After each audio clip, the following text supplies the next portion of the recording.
Hello my lovely students out there, this is ARK representing ARK 9 dear all. हम लोगों ने legacy framework के अंदर कई सारे पार्ट्स कंप्लीट कर लिए। जी हाँ, लगभग 11 पार्ट कंप्लीट कर चुके हैं। चैप्टर लेंथी है, याद रखिएगा। तो कोई अगर स्टूडेंट ये सोच रहा हो कि सर इतने सारे पार्ट्स, तो बेटा जाके ना जरा मॉड्यूल चेक करो, मॉड्यूल से पढ़ाई कर रहे हैं ना, प्रोफेशनल्स प्रोग्राम की स्टडीज हो रही है।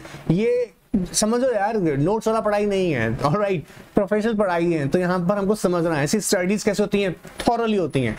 एग्जाम के लिए साइड बाय साइड आपके सबके नोट्स रेडी करवा रहे हैं, लेकिन एग्जाम के लिए अभी कॉन्सेप्ट समझना बहुत जरूरी है। एग्जामिनर आपके याद रखेगा क्वेश्चन किसी तरह का डेवलप हो सकता है।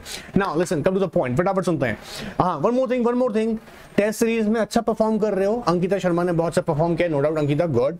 नाउ ऐसा नहीं है कि बाकी नहीं कर रहे हैं, ये याद रखिएगा। आप लोग और कोशिश कीजिएगा, आपका भी नंबर आ जाएगा, ऑलराइट। बट किसी की परफॉर्मेंस बुरी नहीं है, ठीक है। एंड याद रखिएगा अभी भी हमारे पास टाइम है, तो अगर टेस्ट सीरीज हम कंटिन्यू अटेम्प्ट करते रहेंगे यार, 100% तुम्हारी परफॉर्मेंस इंप्रूव होनी ही होनी है, ठीक है। एंड स्कोर को इंश्योर करके बोल रहा हूँ 60+ रहेगा, ठीक है। नाउ अब फटाफट से हम लोग बात कर लेते हैं। हम लोग इंश्योरेंस कंपनी के पीछे पड़े हुए हैं, सर कितना लंबा टॉपिक है, बड़ा इंपॉर्टेंट है, कोर है यार, समझो, ठीक है। हम लोग बात करने वाले हैं यहाँ पे आउटसोर्सिंग अरेंजमेंट की। ध्यान से सुनना, आउटसोर्सिंग अरेंजमेंट को 5 मिनट में खत्म कर दूंगा। ध्यान से सुनना, सिर्फ 5 मिनट ज्यादा नहीं लेंगे, लेकिन अगर तुम अपना कंसंट्रेट होकर पढ़ना। अगर आउटसोर्सिंग अरेंजमेंट की बात करें तो आपको एक बात समझो, इंश्योरेंस कंपनी ना अपने कोर फंक्शंस आउटसोर्स नहीं करती। आउटसोर्स का मतलब होता क्या है, एक सिंपल सी लैंग्वेज समझेगा। जैसे एक इंश्योरेंस कंपनी है, इस इंश्योरेंस कंपनी के भाई कस्टमर्स भी हैं। अब कस्टमर्स अपने क्लेम के लिए अप्रोच करते होंगे।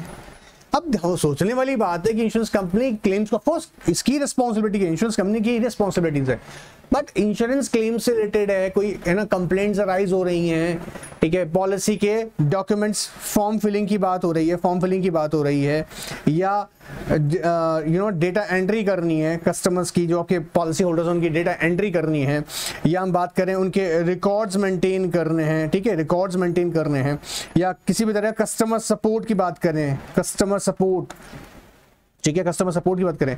ये फंक्शंस ऐसे फंक्शन है जो इंश्योरेंस कंपनी आउटसोर्स कर देती है, मतलब किसी दूसरी कंपनी को दे देती है। यूजुअली वो क्या करती है, वो कंपनी जैसे BPO होती है, आपने नाम सुना होगा, ठीक है। सो बिजनेस प्रोसेस आउटसोर्सिंग आप जानते होंगे, ठीक है। तो ये क्या करती है BPO के थ्रू, ये BPO जो दूसरी कंपनी सर्विसेज प्रोवाइड करती है on the behalf of insurance company. ये बहुत सिंपल सा बात है, ठीक है।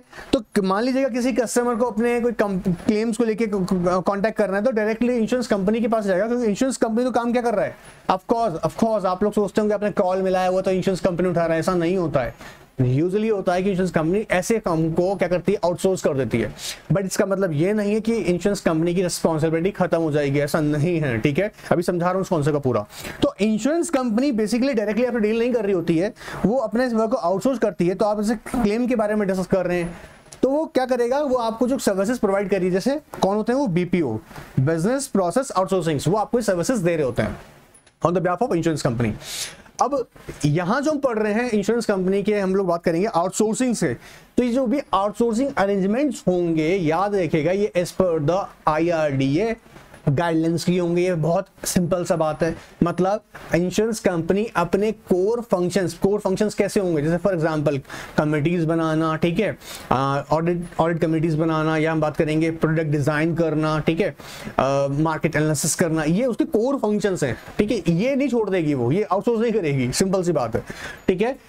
बाकी कोर फंक्शंस के अलावा जो अप्रूव्ड है, परमिटेड है बाय IRDA जो अप्रूव्ड है, परमिटेड हैं, वो फंक्शन आउटसोर्स कर सकती है। जैसे मैंने एग्जांपल बताया, क्लेम्स को ले सकता है, यहाँ पर ऐसा हो सकता है कि वो फॉर्म फाइलिंग्स को लेके हो सकता है, जैसे आपने ऑनलाइन अप्लाई किया फॉर्म्स के लिए, ठीक है, आप पॉलिसी लेना चाहते हैं, तो उसको फिलिंग करने के लिए आप किसी से असिस्टेंस लेना चाहते हैं, तो वो आउटसोर्सिंग वर्क कर सकती है कंपनी। डेटा एंट्री करना है, रिकॉर्ड्स मेंटेन कर रहे हैं, तो ये कस्टमर सपोर्ट है, ऐसे फंक्शंस को इंश्योरेंस कंपनी आउटसोर्स कर सकती है। ये मैंने आपको कुछ एग्जांपल्स बताए जो अलाउड हैं। इसके अलावा कोई भी फंक्शन जो कि कौन परमिट करेगा, IRDA, वही फंक्शंस को सिर्फ क्या कह सकता है, आउटसोर्स। तो दो इंपॉर्टेंट बात है, आउटसोर्स करने के लिए एक तो बोर्ड की खुद की एक अप्रूव कमेटी होगी, बोर्ड की मतलब बोर्ड ऑफ डायरेक्टर का, वो क्या करेगा, बोर्ड एक पॉलिसी बनाएगा, इंटरनल पॉलिसी, जो कि किसकी होगी, आउटसोर्सिंग अरेंजमेंट पे, वापस सुनना, आउटसोर्सिंग अरेंजमेंट पे बोर्ड एक इंटरनल पॉलिसी बनाएगा। वो पॉलिसी भी according to guidelines of IRDAI बनेगी। वो किसको बात करेगी? वो ये बात करेगी, याद रखिएगा, कि कौन कौन से फंक्शंस को आउटसोर्स नहीं किया जाएगा और कौन कौन से फंक्शंस को आउटसोर्स किया जा सकता है। ठीक है। अच्छा, दूसरा, आउटसोर्सिंग जिसको किया जाएगा उसको बोलेंगे आउटसोर्सिंग एजेंसी। यहां पर याद रखिएगा प्रिंसिपल एंड एजेंट का रिलेशनशिप बन जाता है किसके अंदर? इंश्योरेंस कंपनी और दूसरी कंपनी जो क्या करती है? आउटसोर्सिंग सर्विसेज प्रोवाइड करती है, आउटसोर्सिंग सर्विस प्रोवाइड करती है, वो क्या हो जाती है? उसकी एजेंसी। तो प्रिंसिपल एंड एजेंसी का रिलेशनशिप बन जाता है। अब जो ये एजेंसी है जो कि आउटसोर्सिंग सर्विसेज दे रही है, वो ना, ध्यान से याद रखना, वो ही टास्क परफॉर्म करेगी जो as per the internal policy होगी बोर्ड की, जो बताएगा इंटरनल पॉलिसी ऑन आउटसोर्सिंग, उसी के अकॉर्डिंग वर्क किया जाएगा। ऐसा नहीं होगा कि एजेंसी के ऊपर ऑनरशिप आ जाएगी। एनर्जी के क्या कह रहे सर? एजेंसी के पास में डेटा की ऑनरशिप नहीं होगी। एंड याद रखिएगा वो ऑनरशिप कंटिन्यू किसकी रहेगी? इंश्योरर की। सर क्या कहना चाहते हैं? देखो ना, तुम्हारे लिए पॉइंट्स रेडी किए, तुम इन पे एक बार फोकस करो, और अगर कहना मानो बेटा तो एक काम करो, स्क्रीनशॉट जरूर ले लेना एक बार। ये देखो, आई होप तुम्हारा स्क्रीन पे क्लियर दिख रहा होगा। स्क्रीनशॉट ले लो, एग्जाम में आ गया ना 4 मार्क्स अपना पॉकेट में रखना है, हो सकता है आपसे पूछा जाए इसके लिए। देखो फटाफट देखते हैं, पहला काम किसका है? ये काम है आउटसोर्सिंग अरेंजमेंट। OA का मतलब यहाँ पे आउटसोर्सिंग अरेंजमेंट है। आई होप आप लोग जानते हैं, एग्जाम में आप OA लिख के नहीं आएंगे। Outsourcing approved by the committee of the KMPs, key managerial persons, इसको अप्रूव करेगा, but subject to the board approval approved outsourcing arrangement policy. तो पहला हमको माइंड में अपने पॉइंट सेट करना है, जो आउटसोर्सिंग अरेंजमेंट्स करने हैं, आउटसोर्सिंग अरेंजमेंट्स करने हैं, ये किसे कौन अप्रूव करेगा? याद रखिएगा, इसके अप्रूव होना चाहिए बाय KMP। बट KMP जब उसको कर रहे होंगे, की मैनेजरियल पर्संस, तो वो कैसे करेंगे? जो कि बोर्ड की अप्रूव पॉलिसी उसके अकॉर्डिंग ही वो करेंगे अप्रूव। तो यहाँ पे अगर देखा जाए तो बोर्ड ने पहले ना अप्रूव की होगी पॉलिसी, फिर उसके अकॉर्डिंग ये क्या करेंगे? KMPs किसी को, जिसको भी, जैसे मान लीजिए कंपनी किसी भी XYZ कंपनी को या आउटसोर्सिंग की सर्विसेज दे रहे हैं, तो ये फिर KMPs उसको अप्रूव करेंगे, but according to the policy approve by the board of director. याद रखिएगा, बोर्ड ऑफ डायरेक्टर्स और risk management committee, board of director या risk management committee periodically evaluate the outsourcing arrangement and confirm that outsourcing arrangement compile with the conditions as stipulated by the authority and internal policy। अब देखो कैसे याद रखेंगे, simple से बात है, periodical basis पे बोर्ड ऑफ डायरेक्टर या बोर्ड ऑफ डायरेक्टर नहीं कर रहे हैं, काम डेलीगेट किया गया हुआ है किसको? रिस्क मैनेजमेंट कमेटी को। वो पीरियोडिकल बेसिस पे इवैल्यूएट करेगी कि भैया ये जो आउटसोर्सिंग अरेंजमेंट्स हमने किए हैं, ये क्या यहाँ पर कंपाइल हो रहे हैं विद बोर्ड अथॉरिटी अप्रूवल्स। मतलब IRDAI ने, जैसे मैंने बताया कि बता रखा है कि कौन कौन से फंक्शंस आप आउटसोर्स नहीं कर सकते, जो कोर फंक्शंस होते हैं वो आउटसोर्स नहीं किया सकते हैं। ठीक है, तो क्या ऐसा तो नहीं है कि जो परमिटेड है उसके अलावा कोई फंक्शन आउटसोर्स कर रहे हैं? तो इसको क्या करना होगा? इवैल्यूएट करना होगा। दूसरा, बोर्ड ने जो इंटरनल पॉलिसी बनाई है उसे क्या अकॉर्डिंग होना चाहिए। तो पॉइंट नंबर 2 क्या कह रहा है, ध्यान से देखकर देखें, बोर्ड ऑफ डायरेक्टर और RMC periodically evaluate outsourcing arrangement and confirm that outsourcing arrangement compile with the conditions and internal policy। ठीक है सर, हो गया। सेकंड कहता है ओनली परमिटेड कौन करेगा? IRDAI। Functions can be outsourced permitted, जैसे अभी हमने एग्जांपल में देखा था, क्या क्या थे? जैसे क्लेम्स हैं, ठीक है, या हम बोलेंगे फॉर्म फाइलिंग्स हैं, डेटा एंट्रीज हैं, या रिकॉर्ड्स मेंटेन करना है आपको, या कस्टमर सपोर्ट है किसी भी तरीके का, ये सर्विसेज आप क्या कर सकते हैं? आउटसोर्स कर सकते हैं, इंश्योरेंस कंपनी आउटसोर्स कर सकती है। तो कहता है कौन से फंक्शन जो कि IRDAI ने बोले हैं वही फंक्शंस क्या होंगे? आउटसोर्स किया सकते हैं। कहता है आउटसोर्सिंग अरेंजमेंट, पॉइंट नंबर 4 कह रहा है outsourcing arrangement contract expressly provide for confidentiality of data. अब देखो समझो, कॉन्फिडेंशियलिटी ऑफ डेटा क्यों कह रहे हैं यार? आज का टाइम में जब कंपटीशन है, सोच के देखो, आज का टाइम में जब कंपटीशन है, एक इंश्योरेंस कंपनी सोचता है कि अगर इसका पॉलिसी होल्डर का डेटा हमको मिल जाए, ठीक है, तो हमारे लिए कितनी अच्छी बात है। या फिर सर उसके ऊपर कितने एक्सेसिव क्लेम्स आ रहे हैं, ठीक है, और उसके लिक्विडिटी पे किस तरह का इंपैक्ट पड़ सकता है। सबसे कोर चीज क्या है? पॉलिसी होल्डर्स का डेटा। और वो पॉलिसी होल्डर का डेटा जो होता है ना, BPO जो सर्विस कौन सी दे रही है? आउटसोर्सिंग सर्विसेज दे रही होती हैं, इनके पास होता है। लेकिन यहां पर कॉन्ट्रैक्ट जो होगा किसके बीच में, इंश्योरेंस कंपनी और आउटसोर्सिंग एजेंसी के बीच में, उस कॉन्ट्रैक्ट में एक्सप्रेसली मेंशन किया जाएगा क्या, कॉन्फिडेंशियलिटी। अब किसके लिए, डेटा के लिए जो उसके पास होगा। इसके अलावा जो भी डेटा यहां पर आउटसोर्सिंग एजेंसीज के पास रहेगा उसकी ऑनरशिप कंटिन्यू, याद रखिएगा, किसके साथ रहेगी, इंश्योरेंस के पास, ठीक है, इंश्योरर के पास ही रहेगी।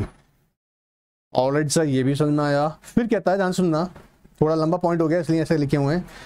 कहता है management of insurance company monitor and review, दो बातें हाईलाइट करना, monitor and review performance of agencies at least once in a year and report to the board. अब यहां पर ध्यान रखना, क्या करें, जो भी कंपनी, कौन सी हमारी कंपनी, इंश्योरेंस कंपनी, उसका मैनेजमेंट का एक ड्यूटी बनता है कि वो क्या करे, टाइम टू टाइम मॉनिटर करे एंड रिव्यू करे क्या, परफॉर्मेंस किसकी, परफॉर्मेंस भैया हमारी आउटसोर्सिंग एजेंसी की परफॉर्मेंस रिव्यू करनी है। कब करनी है, एटलीस्ट साल में एक बार तो करो, at least once in a year. बोला ठीक है कर देंगे, और इसकी रिपोर्ट आपको देनी पड़ेगी बोर्ड को, बोर्ड ऑफ डायरेक्टर्स को। छोटा मोटा काम नहीं, बहुत काम होता है बोर्ड ऑफ डायरेक्टर पास में। ऑलराइट, सो सर ये काम भी हो जाएगा। फर्दर क्या कहता है, ध्यान सुनना, कहता है authority IRDA reserves the right to assess the operations of outsource agencies. मतलब IRDA के पास ये राइट है कि वो कभी भी असेस कर सकता है, मतलब कि जो आउटसोर्सिंग एजेंसीज है वो किस तरह के ऑपरेशंस कैरी कर रही है, उसके लिए वो उस आउटसोर्सिंग एजेंसी से कॉल कर सकता है, इंफॉर्मेशन मांग सकता है, ठीक है, एक्सप्लेनेशंस मांग सकता है आउटसोर्सिंग एजेंसी से। अब क्वेश्चन अगर अराइज हो जाए कि सपोज एग्जांपल में कि आउटसोर्सिंग जो एजेंसीज है कि वो एक इंश्योरेंस कंपनी नहीं है, वो सिर्फ एक BPO है जो कि आउटसोर्सिंग सर्विसेज देता है किसको, इंश्योरेंस कंपनी को। ध्यान सुनना, कैसे मांग सकता है क्वेश्चन कि एक आउटसोर्सिंग एजेंसीज है जो बेसिकली इंश्योरेंस कंपनी नहीं है, लेकिन वो अपनी आउटसोर्सिंग सर्विसेज एक इंश्योरेंस कंपनी को दे रहा है। अब IRDA जो है वो आउटसोर्सिंग एजेंसी से कह रहा है कि भाई हमको इंफॉर्मेशन दो तुम्हारे ऑपरेशंस के बारे में। तो उस एजेंसी ने कहा कि भाई ऐसा है IRDA, यहाँ आके हमारे सामने मुंह मत खोलो क्योंकि हम इंश्योरेंस कंपनी नहीं है, तो अपनी दादागिरी हम पे मत चलाओ। लेकिन यहाँ पर याद रखिएगा IRDA की स्पेसिफिक गाइडलाइंस में लिखा हुआ है कि अगर कोई भी आउटसोर्सिंग एजेंसीज अपनी सर्विसेज किसी इंश्योरेंस कंपनी को दे रही है, इन दैट केस वो भी IRDA के कंट्रोल में आ जाएगा। कैसे, देखो यहां बोल रहे हैं आउटसोर्सिंग, मतलब यहां पे IRDA reserves the right to assess the operation of outsourced agencies. Sir अभी तो आपकी लैंग्वेज में लिखा हुआ है बेटा, यहां गाइडलाइंस में लिखा हुआ है, मेरी लैंग्वेज में लिखा है नहीं कि बेटा, ये गाइडलाइंस में, ये पूरा पैराग्राफ अभी आपको एलैबोरेट किया है मैंने यहाँ पे जो बताया है, ये पूरा पैराग्राफ, ये पॉइंट टू पॉइंट बोला इसलिए क्योंकि कुछ बच्चों का कंटिन्यू रिक्वेस्ट था मेरे को कि वो ये बार बार कहते हैं कि सर हमको पैराग्राफ फॉर्म में याद होने में दिक्कत आता है, आप समझा देते हो कुछ, लेकिन कुछ टॉपिक ऐसे होते हैं जो सर बाद में भूल जाते हैं, तो तुम्हें भूलने का चांस ही नहीं छोड़ा मैंने। अब इतना छोटा फॉर्म में बना के दिया है, इसका तो स्क्रीनशॉट लेके याद कर सकते हो, समझ सकते हो, समझा तो दिया ही है आउटसोर्सिंग क्या होता है, क्लियर है। आई होप इसका स्क्रीनशॉट ले लेगा, फिर भी क्वेरी रह जाएगा NRK9 व्हाट्सएप पे जाना, तुम पूछते रहते हो बार बार, वहां भी पूछ सकते हो, ठीक है। चलो, क्योंकि मेरे कुछ स्टूडेंट, प्यारे प्यारे स्टूडेंट ऐसे हैं जिनको मैं खूब बार बता सकता हूँ कि NRK9 के व्हाट्सएप पे तुम पूछ सकते हो, फिर भी ये पूछते हैं कि सर कहाँ पूछना है। अरे यार इतने टाइम से तुम देख रहे हो लेक्चर्स, फिर भी। चलो ठीक है, आगे देखते हैं। अब कह रहे हैं इंटरेक्शन विद रेगुलेटर। पहला हमने क्लियर किया कॉन्सेप्ट हमारा क्या था, आउटसोर्सिंग अरेंजमेंट्स। याद रखना एग्जाम के लिए छोटा सा क्वेश्चन है, बता सकता है, इसलिए हल्के में ना लें इसको आप। Interaction with the regulators. अब रेगुलेटर यहाँ पर कौन है हमारा, हम जानते जैसे ना IRDA की हम बात कर रहे हैं जब से यार, insurance regulatory development authority of India की हम बात कर रहे हैं, तो कह रहे हैं इंटरेक्शन विद द रेगुलेटर। ध्यान सुनना, कहता है effective corporate governance practices in office of the insurance company will enable IRDA to have greater confidence in the work and judgment of its board, KMPs and control functions. कह रहे हैं effective corporate governance practices, effective corporate governance practices, one more time, effective corporate governance practices, one more time, effective corporate governance practices। क्यों बुलवा रहा हूं, जब भी कोई कॉन्सेप्ट तुम्हें सुनने में नया लगे उसे 2-4 बार बोलो, समझो फिर बोलो, समझो फिर बोलो, तभी तो याद होगा ना, एग्जाम में लिखेंगे ऐसे। So effective corporate governance practices के लिए क्या जरूरी है कि वो देखना चाहता है कि भैया यहाँ प्रॉपर इंटरेक्शन, मतलब कॉरेस्पॉन्डेंस एक्सचेंज होना चाहिए, इंफॉर्मेशन एक्सचेंज होनी चाहिए। हम बताएंगे तुम्हें कौन सी इंफॉर्मेशन तुम्हें देनी है, फिर आप बताओगे वो इंफॉर्मेशन कौन, इंश्योरेंस कंपनी। तो इंटरेक्शन में देखते हो क्या कर रहे हैं, इन assessing the governance practices in place IRDA would. अब क्या देखो, यहीं से क्वेश्चन बन सकता है यहीं से क्वेश्चन बन सकता है ना कि आप सपोज आपसे पूछ सकता है कि IRDA कि किसी पर्टिकुलर इंश्योरेंस कंपनी में बेस्ट प्रैक्टिसेस हो रही है नहीं हो रही हैं, गुड कॉर्पोरेट गवर्नेंस प्रैक्टिसेस हो रही है नहीं हो रही हैं, इन दैट केस वो क्या क्या एक्शन ले सकता है, वो क्या कह सकता है, वो उसके लिए to see the confirmation that insurance company adopted, अब कीवर्ड्स पे ध्यान रखना, adopted, effectively implemented sound corporate governance policies and practices. Point number first is quite easy, क्या, sound corporate governance practices and policies, sound corporate governance practices and policies। जितनी देर से तुम पूरे lecture में हमने पढ़ा है, आज तक जितने भी हमने पार्ट्स पढ़े हैं, खास तौर से जब हम इंश्योरेंस के बारे में पढ़ रहे थे, पूरे में हमने ये देखा है कि हर किसी अथॉरिटी ने अपनी गाइडेंस दे रखी है। अगर उस गाइडलाइंस को फॉलो किया जा रहा है, या देखिए जैसे हमने अभी डिस्कस किया था मैंडेटरी कमेटी बनाना इंश्योरेंस कंपनीज के लिए, अगर वो गाइडलाइंस को फॉलो किया जाता है, वहां हम क्या बोलेंगे, sound corporate governance practices and policies. तो इसी बात को कंफर्म करने के लिए सीक कंफर्मेशन किससे मांगेगी, इंश्योरेंस कंपनी से, क्या, सच कंपनी हैज अडॉप्टेड, याद रखना, adopted and implemented sound corporate governance practices and policies. पहला पॉइंट वापस बोल लो ना एक बार यार, sound corporate governance what policies and practices. अब तक क्या पढ़ते हैं, ये तो पढ़ते हैं पूरे में इतने सारे पार्ट्स के अंदर। Alright, assess the fitness and propriety of the board members. Propriety का मतलब समझते हैं, क्वालिफिकेशन, क्वालिफिकेशन भैया फिट एंड प्रॉपर पर्सन वाला भी क्राइटेरिया देखेंगे यहाँ पर। तो बोला ये टाइम टर्म चेक करेंगे, डायरेक्टर बोर्ड ऑफ डायरेक्टर है वो फिट एंड प्रॉपर पर्सन है नहीं है, डिटेल में बहुत डिस्कस किया हुआ है पूरे पार्ट्स के अंदर, जाके चेक करना, यहाँ पे वापस से बताऊंगा। Alright, and monitor the performance of the board. अब ये बोर्ड किस तरह का परफॉर्म कर रहा है, आपको याद होगा ना, परफॉर्म कैसे पता लगता है इनका, कि ड्यूटी जो है इनकी बोर्ड्स के अंदर जो कास्ट की गई है, जो ड्यूटी है यहाँ पर, जो ऑब्लिगेशन है बोर्ड के, वो फुलफिल कर रहा है नहीं कर रहा है। जैसे फॉर एग्जांपल जो टास्क सिर्फ डेलीगेट कह सकते हैं वही डेलीगेट कहेंगे, या बोर्ड वो भी टास्क डेलीगेट कर रहा है जो कि अलाउड नहीं है, ठीक है। और भी सारे फंक्शंस हैं, रिपोर्ट के फंक्शंस हैं, टाइमली मीटिंग करना है, मीटिंग के थ्रू असेस करना है, ये गुड प्रैक्टिसेस जो हो रही है, गवर्नेंस प्रैक्टिस हो रही है, बोर्ड ढंग से देना नहीं दे रहा। तो यहाँ पर याद रखिएगा बोर्ड की परफॉर्मेंस को भी मॉनिटर करेंगे। 3 पॉइंट्स मेरे साथ याद करिएगा अभी कभी। फर्स्ट हमने देखा था क्या, इंश्योरेंस कंपनी चेक किया जाएगा कि कंपनी ने क्या इफेक्टिवली इंप्लीमेंट किया ही नहीं किया sound corporate governance practice and policies, ये कंफर्म करेगा। सेकंड क्या करेगा, वो जल्दी बोलो मेरे साथ में, वो सर ये इंश्योर करेगा कि फिटनेस एंड प्रोप्राइटी मतलब qualification of board member qualified है नहीं है। ऑलराइट सर, क्वालिफाइड का मतलब समझ रहे हो ना, जैसे एक्चुअली की अपॉइंटमेंट करना मैंडेटरी है तो एक्चुअली की अपॉइंटमेंट हुई नहीं हुई है, इंडिपेंडेंट डायरेक्टर है नहीं है, ये सारे एस्पेक्ट्स को चेक करना। ऑलराइट सर, इसके अलावा क्या देखेंगे, इसके अलावा हम देखेंगे क्या, मॉनिटर करेगा परफॉर्मेंस ऑफ द बोर्ड। चलिए, ऐसा the quality of insurance, internal reporting, risk management, audit and control functions. 3 चीजों को देखेगा भैया। एक्चुअली ये इंश्योरेंस कंपनी ने बना तो लिए, समझो इंटरनल रिपोर्टिंग सिस्टम भी बहुत अच्छा है, रिस्क मैनेजमेंट सिस्टम भी बहुत अच्छा है, ऑडिट भी हो रहा है और इंटरनल कंट्रोल सिस्टम भी बहुत अच्छा है, बट कितना इफेक्टिव है, अच्छा कहने से नहीं है, ऑन पेपर ऑन रिकॉर्ड है वो नहीं, इसको एक्चुअली एग्जामिन करेगी वो। तो क्या करेगी, assess the quality of insurance companies internal reporting, मेरे साथ बोलो, internal reporting, risk management, audit and control functions. बोलो वापस मेरे साथ में, अरे बोलो ना एक बार, बोलो यार, बोल के ही याद होगा। क्या बोल रहे हैं, reporting sir, reporting, internal reporting. Second क्या बोले थे हम लोग, जल्दी बोलो, रिस्क मैनेजमेंट। थर्ड क्या बोलेंगे सर, रिस्क मैनेजमेंट पूरा डिटेल में डिस्कस किया हूं पहले ऑलरेडी, ठीक है, रिस्क मैनेजमेंट। इसके अलावा क्या होगा, audit, and last one is what, control functions. Evaluate the effects of the insurance company group structure on the governance strategies. समझना, ग्रुप स्ट्रक्चर बताया भी थे। आजकल जनरली क्या होता है, अगर एक से ज्यादा कंपनीज बनी हुई हैं, इंश्योरेंस कंपनीज हैं, और उसके अंदर कई बार ऐसा भी होता है। दूसरा, अगर हम ध्यान से देखें, आजकल मल्टी मॉडल कंपनीज भी बन रही हैं, ठीक है। इट मींस दैट कि अगर एक से ज्यादा की ग्रुप एंटिटीज बनी हुई हैं तो उनके गवर्नेंस स्ट्रक्चर को, तो जैसे पेरेंट कंपनी है, पेरेंट कंपनी के अंदर हम उसके अदर कंपनीज की बात करें तो वहां पर प्रॉपर गवर्नेंस है नहीं है। ऑलराइट, वी भी एग्जामिन करना। Adequacy of governance processes in the area of crisis management and business continuity. कह रहा है क्या करेंगे, एडिक्वेसी गवर्नेंस प्रोसेसेस कहां पर, क्राइसिस मैनेजमेंट, बिजनेस कंटिन्यूटी के अंदर। मतलब इन दोनों एस्पेक्ट्स के लिए जो हमने अलग अलग जैसे क्राइटेरिया देखा हुआ है, जैसे सफिशिएंट सोल्वेंसी मार्जिन को देखेगा, अगर इंश्योरेंस कंपनी में पैसेंसी रेशियो देखा जाएगा, ठीक है, लिक्विडिटी को देखा जाएगा, चेक किया जाएगा, तो ये सारे एस्पेक्ट्स को भी इसमें कवर करा जाएगा, ठीक है। जैसे इंश्योरेंस कंपनी ने, जैसे मैंने बताया था कि सोल्वेंसी मार्जिन बोला हुआ है, सोल्वेंसी मार्जिन कहा गया है। अब सोल्वेंसी मार्जिन 150% आपको ऑफ कोर्स IRDA के अकॉर्डिंग रखना पड़ता है, तो ये आपने रखा ही रखा। लास्ट वाला वीडियो में बताया अच्छे से मैंने आपको, आई होप इस पे क्वेश्चन मत करना मेरे से, कोई क्वेश्चन राइज होता तो लास्ट वाला वीडियो पहले देख लेना वापस, ठीक है। नया पूछना, जो बता चुका हूं उसके तो वहीं चेक करो एक बार, फिर भी नहीं आता फिर पूछो। ऑलराइट सर, ये बात हमारे पकड़ में आ गया, पॉइंट समझ में आ गए। एग्जाम में यहाँ भी क्वेश्चन आ सकता है ये वाला, हल्के में मत लीजिएगा, ठीक है।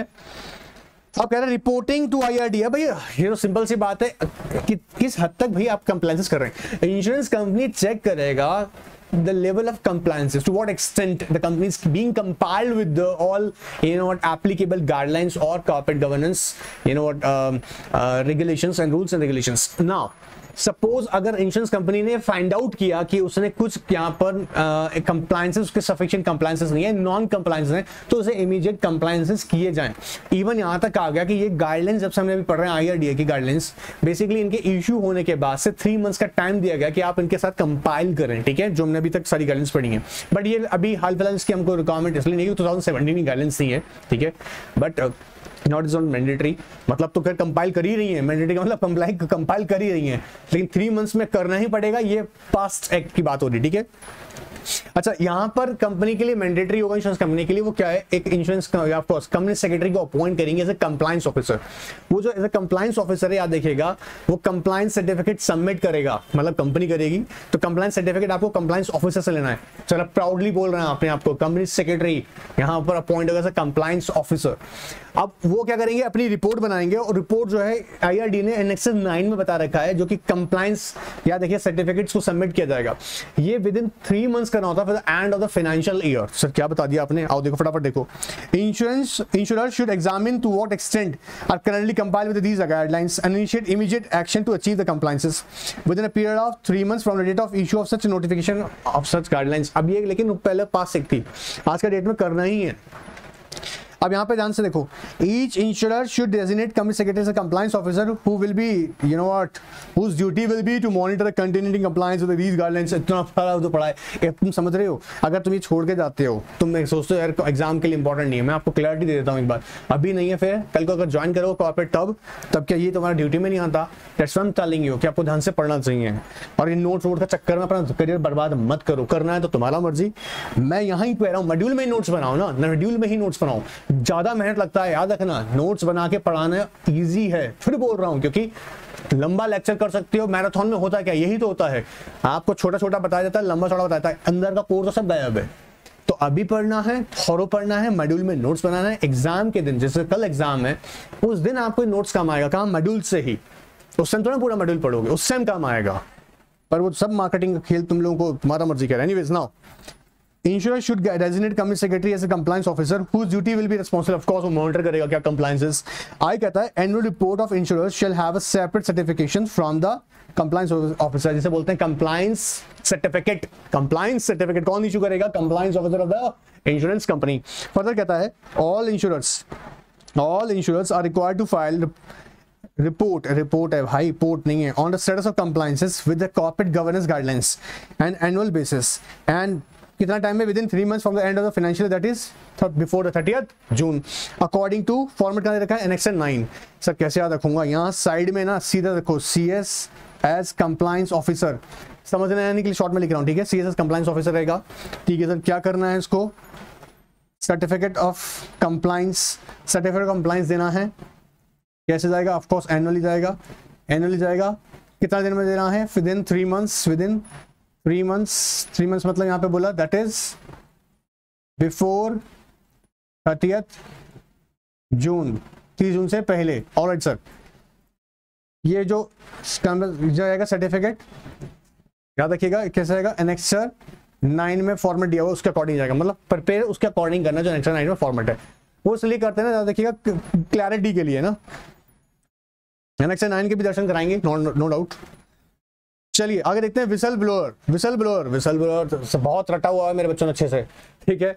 बस थोड़ा सा कॉन्सेप्ट फटाफट से रीड कर लेते हैं। विसल ब्लोअर की जब बात करते हैं, कहते हैं whistle policy way by mechanism exist. ये टाइपिंग में गड़बड़ है, इसलिए ध्यान रखिएगा, ये नहीं, आप समझ रहे हैं ना, ये नहीं है, मैकेनिज्म्स हैं, ठीक है। मैकेनिज्म एस यहाँ पर आएगा और ये एस यहाँ से गायब कर दीजिएगा। अगर इसको हम ऐसे रीड करेंगे ना तो इसका मीनिंग कुछ और निकल जाएगा, ठीक है। for employees to raise concern internally, all right sir, and irregularities, governance weaknesses and financial reporting issues. अब देखो क्या कह रहा है, irregularities find out, इसी के लिए तो बनता है ना, एम्प्लॉय देख रहा है कंपनी के अंदर क्या irregularities हो रही हैं, नॉन कंप्लायंसेस हो रहे हैं, अरे करप्ट प्रैक्टिसेस हो रही हैं, तो वो बेचारा बोल नहीं सकता, बोलेगा तो थोड़ा डर ये है कि जो उसका सीनियर उसको रिमूव करेगा, रिजाइन कर देगा, सॉरी रिमूव कर देगा, फायर कर देगा, रिजाइन थोड़ा करेगा, हाँ या हो सकता है ऐसा उस पर ऐसा प्रेशर बनाया जाए उसे रिजाइन करवाया जाए, ऑफ कोर्स होता है, तो विक्टिमाइज किया जाता है ऐसे केसेस में। तो ऐसे केसेस में वो बेचारा क्या करे, वो इरेगुलरिटीज को चुपचाप सहन करता रहे, नहीं वो बताएगा, और क्या बताएगा उसके प्रोसेस हम डिस्कस कर रहे हैं यहाँ पे, irregularities, governance weaknesses, financial reporting issues or other such matters. Now employee reporting in confidence directly, of course, to the chairman of the board or committee of the board or statutory auditor. ये आप जानते हो अच्छे से, audit committee का chairman को जाके report कर सकता है, या फिर चेयरमैन ऑफ द बोर्ड उनको बोल सकता है, या स्टैट्यूटरी ऑडिटर को बोल सकता है। यहाँ खासतौर से प्रोविजन देख रहे हैं, यूजुअली कंपनी में ऑडिट कमेटी के चेयरमैन को बोलता है, यहाँ पर क्या बोल रहा है कि डायरेक्टली किसको बोल सकता है, चेयरमैन ऑफ द बोर्ड या फिर कमेटी ऑफ द बोर्ड, ठीक है, एंड या स्टैट्यूटरी ऑडिटर। आप यहाँ पे ध्यान सुनना, तरीका क्या होगा, policy illustrative covers the following aspects. अब ये क्वेश्चन यहाँ पे भी बन सकता है कि आपको पॉलिसीज में क्या क्या एस्पेक्ट्स को कंसीडर करना चाहिए विजुअल प्रोसेस, अगर आप एक इंश्योरेंस कंपनी के लिए ऐसी पॉलिसी ड्रॉ कर रहे हैं। तो कहता है awareness of employees that channels are available, how to use and how to their report will be handled. अब देखो ध्यान सुनना, एक इंपॉर्टेंट बात क्या कहता रहा हूँ, क्या होता है, ये जो आप कंपनी में विजुअल ब्लोअर मैकेनिज्म अगर बनाया है तो उसके बारे में एजुकेट करना जरूरी है एम्प्लॉयज को अगर पता ही नहीं होगा तो अपने कंसर्न को रखें कहाँ, तो उनको लिए अवेयरनेस प्रोग्राम कीजिएगा, अवेयरनेस कीजिएगा उनको कि हाँ ऐसे चैनल्स अवेलेबल हैं, ठीक है। कई बार इसके लिए याद रखिएगा इंटरनेट डिपार्टमेंट में कुछ बोर्ड्स भी लगाए जाते हैं जहाँ पे इंफॉर्मेशन एक्सप्लेन की बताई जाती है, ऐसी डिटेल्स दी जाती है, ठीक है, विजुअल ब्लोअर पॉलिसी के बारे में, अपनी किसी तरह की इरेगुलरिटीज को या you know what governance weaknesses को या फाइनेंशियल रिपोर्टिंग को लेके अपना कंसर्न किसको बोल सकते हैं, ठीक है, या फिर ईमेल्स भी दी जाती हैं, आपको बताई जाती हैं अवेयरनेस करने के लिए। Handling of the reports received confidentially for independent assessments, investigation and where necessary take the appropriate follow-up actions। अब ये भी देखा जाएगा रिपोर्ट को सेपरेट, ये जो आपको इन्फॉर्मेशन मिली है, मतलब किसी आपके एम्प्लॉयर ने बताई है, तो उसको इंडिपेंडेंटली यहाँ पे याद रखिएगा, उसको इन्वेस्टिगेट भी किया जाए, ठीक है, एंड फिर किस हद तक उस पर काम हो रहा है उसे फॉलो भी करना जरूरी है। Robust anti relation policy, anti याद रखिए, retaliation policy to protect the employees who make the report in a good faith, ये भी जरूरी है। अब क्या होता है ना, मान लीजिएगा आप एक एम्प्लॉय ने बेचारे ने बताया, ठीक है, कंसर्न एक बताया कि एक पर्टिकुलर सीनियर है जो इस तरह की इरेगुलरिटीज ऑर्गेनाइजेशन में कर रहा है, पर पता लगा लेटर ऑन जो फैक्ट ऐसी नॉलेज में आ गया, उसी के साथ में क्या कह रही है, एम्प्लॉय का ही बैंड बजा दिया उसने, तो ऐसा नहीं होना चाहिए। एंटी रिटेलिएशन पॉलिसी होना जरूरी है ताकि वो एम्प्लॉयज को प्रोटेक्ट करे। Briefing of the board of directors, अच्छा दोनों ही बातें देखिए यहाँ पे बोल रहे हैं briefing of the board of directors, अब कि भाई डिटेल्स होनी जरूरी है, ठीक है, पता कहता है अपॉइंटेड एक्चुअली यहाँ पे इंपॉर्टेंट रोल है, एंड स्टैट्यूटरी और internal auditor duty to whistle blow, that is to report its timely manner to IRDA if they are aware that the insurance company has failed to take appropriate steps to rectify the matters which have been material and adverse affect the financial conditions। अब ये याद important से याद रखना mind में, actually या statutory auditor या internal auditor, उसने अगर ये ऑब्जर्व किया कि कंपनी ना इंश्योरेंस कंपनी कोई एप्रोप्रिएट एक्शन नहीं ले रही है ऐसे केसेस में जहां विसल ब्लोअर प्रोसेस मैकेनिज्म कहने के लिए तो है बट उस पर एक्शन नहीं लिया गया, ठीक है, इन दैट केस वो लोग किसको इंटीमेट करेंगे, IRDA को, then IRDA will take action against such person you know who committed such kind of irregularities. Evaluation of the board of director, of course अब बोर्ड की देखो समझो, बोर्ड ऑफ डायरेक्टर की परफॉर्मेंस को evaluate करता है annually basis में independent director, then इन्हीं इंडिपेंडेंट डायरेक्टर की जो परफॉर्मेंस है उसको पूरी बोर्ड इवैल्यूएट करती है कि मैंने थ्रू आउट द ईयर इन्होंने क्या परफॉर्म किया है, समझेगा। चैप्टर 4 ऑफ कंपनीज एक्ट 2013 कहता है independent directors meet at least once in a year to evaluate the performance of other than independent director. किसकी, अदर इंडिपेंडेंट डायरेक्टर की परफॉर्मेंस इवैल्यूएट करेंगे, इंडिपेंडेंट डायरेक्टर्स इवैल्यूएट करेंगे परफॉर्मेंस किसकी, बोर्ड ऑफ डायरेक्टर्स की, समझना। Independent director shall meet at least once in a year to evaluate the performance of other than the independent directors. Similarly, there shall be an evaluation of the independent directors by other members of the board of the directors as required to in the schedule. तो independent directors किसकी performance evaluate करेंगे, board का, ठीक है। वहीं पर अगर बात करेंगे तो इंडिपेंडेंट डायरेक्टर्स कैसा परफॉर्म कर रहे हैं उसके लिए बोर्ड इवैल्यूएट परफॉर्मेंस। अब इवैल्यूएट परफॉर्मेंस किस तरह से होती है वो मैं आगे सेशन में बताऊंगा, ठीक है, बट यहाँ समझाने के लिए बता रहा हूँ ताकि हमें पता लग जाए कि थ्रू आउट द ईयर ये एक्चुअली किस तरीके इन्होंने अपनी ड्यूटी परफॉर्म करी है। एप्लीकेबिलिटी की बात करूं, उस पर मैंने डिटेल में पहले ही बात कर रखा था कि देखिए जितनी भी हमने गाइडलाइंस पढ़ी है उसमें से री इंश्योरेंस कंपनीज के ऊपर protection of course policy holder protection committee banana mandatory नहीं होता है, तो इस पे अप्लाई नहीं होगी, किस पे, री इंश्योरेंस कंपनी पे। दूसरा, अगर कोई फॉरेन कंपनी की ब्रांच जो कि री इंश्योरेंस का बिजनेस कर रही है इन इंडिया, फॉरेन कंपनी की ब्रांच जो री इंश्योरेंस का बिजनेस कर रही है इन इंडिया, याद रखिएगा उसको भी ना कमेटी या बोर्ड कॉन्स्टिट्यूशन के झंझट में नहीं पड़ना है। देखिए आइए, these guidelines shall be applicable to all insurers granted registration by authority except that reinsurance companies may not be required to have policy आपको हाईलाइट कर लेना, policy holder protection committee, बाकी काम करने पड़ेंगे, बाकी काम करने पड़ेंगे, ये नहीं बनाना है, ठीक है। and branches of foreign insurers in India may not be required to constitute board and its mandatory committee as indicated। अब ये क्वेश्चन है ना एग्जाम में तरह से ही होता है, वो डेवलप हो जाता है, ठीक है, कि अगर कोई फॉरेन कंपनी की ब्रांच इंडिया में, लेकिन उसका बिजनेस कौन सा, ध्यान से देख रहे हो, री इंश्योरर है वो, री इंश्योरर्स, ब्रांचेस ऑफ फॉरेन री इंश्योरर्स, री इंश्योरेंस बोल रहा हूँ, री इंश्योरर्स, तो यहाँ पर याद रखिएगा बोर्ड और उसकी कमेटी, मैंडेटरी कमेटी बनाने का जरूरत नहीं होता है। ये री इंश्योरेंस का कॉन्सेप्ट बता चुका हूँ, इसलिए बार यहाँ नहीं बोल रहा हूँ, इजी लेसन्स में बताए मैंने, ठीक है, पहले वाले पार्ट्स के अंदर बता दिया है, आई होप उसमें आपने देखा समझा भी है, उस पर रिलेटेड कोई क्वेरी आई होप नहीं होगी आप लोगों की। एनीवेज, अब यहाँ से जो हम लोग स्टार्ट करेंगे ना बेटा, स्टूवर्डशिप, इसको ऐसे लिख दो, वेरी वेरी इंपॉर्टेंट, एडवांस में बता रहा हूँ, ये नेक्स्ट सेशन के अंदर है, उसके लिए रेडी हो जाओ। Alright, good bye, take care.